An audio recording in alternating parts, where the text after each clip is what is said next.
大家好，我是迅哥。早在鸟山明创作《七龙珠》第8集时，心想给龟仙人的必杀技取一个带龟的称呼，这在日语里读作卡美。一旁博学多才的老婆知道后，立马为他联想出了一个容易让大家记住的名字，也就是后来名动宇宙的卡美哈美哈神龟冲击波。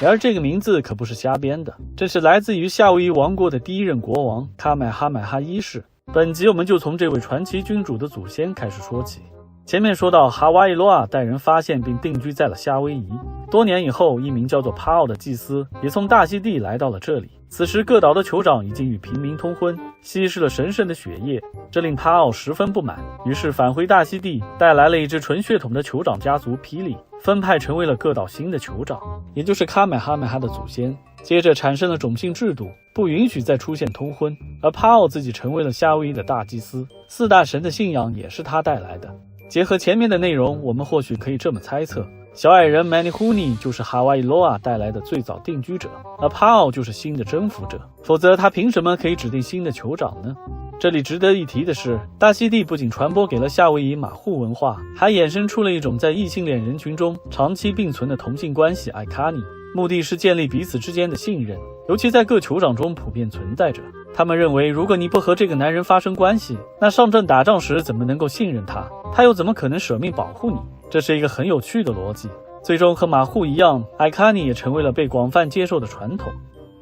又过了很多年，一名夏威夷的先知预言，当一道像神鸟般的亮光划过夜空，就标志着一位伟大君主的诞生，他将会击败所有敌人，统一8大岛屿。恰好1758年12月，真的有一颗哈雷彗星出现在了夏威夷，各岛酋长自然十分的恐惧，立刻派人处死当晚出生的所有婴儿，而一名夏威夷岛贵族的孩子也在这时降生，于是只能秘密地将他抚养成人，并取名卡美哈美哈，意思是与众不同的人。当然，这听起来又是一个君权神授的故事，所谓的出生时间也是后来从天文学的角度推测的，真实的年份至今尚无定论。不过在上一集库克1779年到达夏威夷岛的时候，卡美哈美哈差不多应该40岁了，而被库克绑架的酋长卡拉尼奥普乌就是他的叔叔。当时他已经是一位赫赫有名的将军，所以对库克使用的武器装备非常感兴趣，多次在船上过夜钻研。后来目睹库克一群人的所作所为，越研究越有不祥的预感，后面一定还有更多的库克在赶来的路上，到时候自己的民族很可能被灭亡。现在唯有一个办法，那就是必须把夏威夷群岛统一起来，联合对抗入侵者。3年后，他的酋长叔叔去世时，将岛屿的统治权交给了儿子，并封卡美哈美哈为战神库的守护者，这意味着强大的宗教地位，连羽毛头盔也成了库的样子。就这样，由于宗教与政权的矛盾，很快就爆发了战争。不久，卡美哈美哈设计杀死了酋长堂兄，开始了大一统的霸业。他首先想到的就是欧洲人的先进武器，但是用什么办法来交换呢？令他万万没想到的是，本来岛上不起眼的檀香树，此时却在遥远的大清帝国炙手可热。而当时夏威夷又是一个欧洲人远航到中国广州口岸的沿途补给站，于是卡美哈美哈果断抓住了这个机会，从1801年开始了这项贸易，并对来访的欧洲船只征收港口税。30年后，檀香树几乎灭绝，为了能够通过气味找到剩下的树木，更多的森林被烧毁，至今仍在恢复之中。整个贸易也完全崩溃，甚至让夏威夷人产生了巨额的檀香木债务。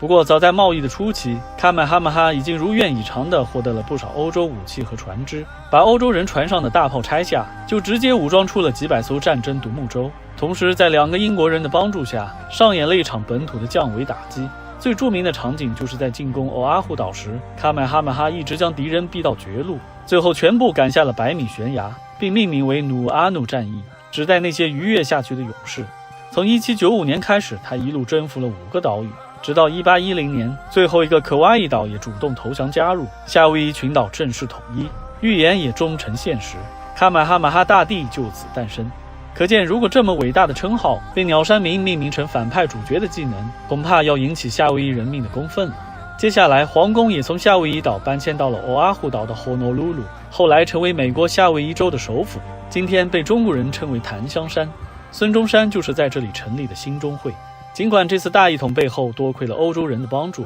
但在宗教问题上，卡买哈买哈大帝绝不妥协，始终不同意改投基督教，因为他更相信是得到了战神库的护佑。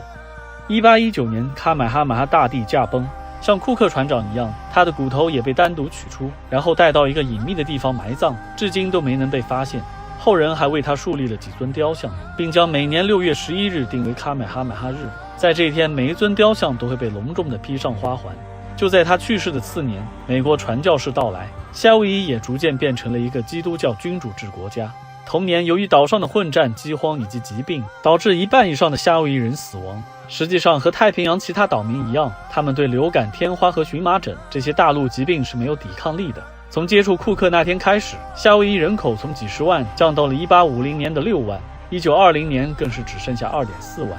1893年，最后一名君主莉莉窝卡拉尼女王被推翻。经历了短短93年，8位国王的夏威夷王朝最终被美国吞并。